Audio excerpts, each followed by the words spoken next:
ago. So you've been in sales for a long time. What was your first proper sales job, and what did you learn the hard way in that job?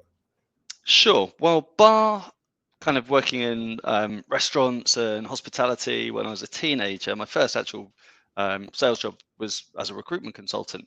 Worked for Robert Half down in Southampton, and yeah, it was a brilliant learning curve. Began to learn the industry, began to understand the world of recruitment, and just had a brilliant time for 5 years or so down there, kind of making my way.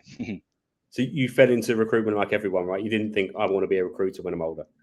Well, do you know what? It's a funny thing, right? I definitely did fall in, but I grew up with my dad and my uncle ran a double glazing business in the 80s. My dad was head of sales, and my uncle was the CEO.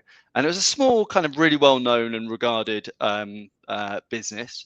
And I was kind of fascinated as I was growing up by the fact that these two people, who I know as my dad and my uncle, kind of built this business. It really kind of intrigued me as to what is this relationship between how do people build a business, right? So there was always this kind of interest. And when I went off to uni, I did a degree in business and HR. I was kind of again interested in that kind of human element in businesses. So it's always been there, right? It's always that kind of that interest in how people build businesses and do great work has always been something that's intrigued me for sure. I love that. My dad was my entrepreneurial influence, if you like. I don't think it comes from school. I think it comes from somebody else around you running a business. And you think, actually, it sounds like there's another way to make money.